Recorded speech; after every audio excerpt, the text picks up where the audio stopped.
बाकी। अरे आज लखराव पोखरा का मेला है बगली। मेला जात हुआ पहले ना बताओ कि तो के कुछ बताए के करी। सुना एक चीज चाहत वाला तो हरदम हटला रहा कुछ न कुछ, जब देखा तब कपारे पे कचर कचर। अपने से सुना ना कहूँ आज अपन सुनाई ले। कोई मिलवा में सुना गुरैया जलेबी लेते आया। अरे गुरैया जिलेबी लेबी न लेबी गुरैया जिलेबी। अभी ये तुम कहता हम जाना रानी है, लेकिन तब मन कैला कह देनी। सुना सुनावा। गुरही जलेबी अभी चाय पिया मेलवा में ऐसा ना कि यार बंदी क्लास से मंगवा ले, ठीक है ना, हमारे टाइम ना।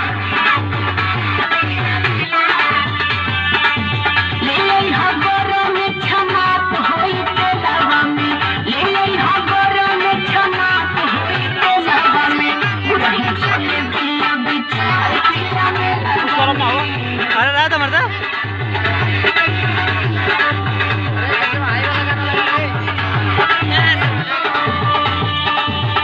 जब देखा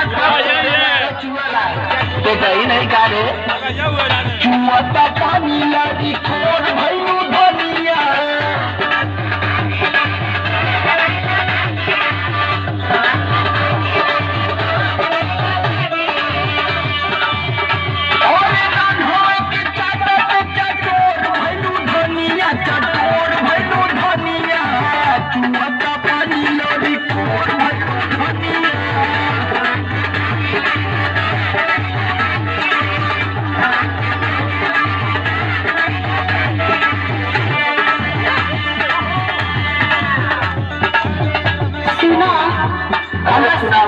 हम बस अपने खातिर थोड़ा मांगता नहीं कि इतना बहुत तेज फुटकट बड़ा।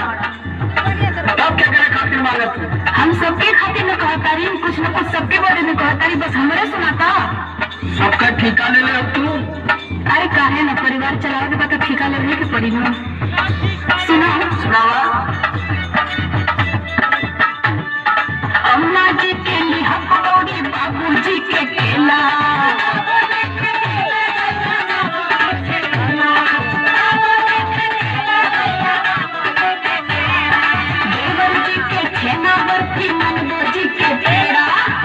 अरे तो सबका टीका हमें ले लेगा। जाके हस्ती से विक्की आदत से पूछा। जबरा बचले रही हो भीड़िया तेरे लावा में, भीड़िया तेरे लावा में, गुरही जलेबिया बिचार पिया लावा में।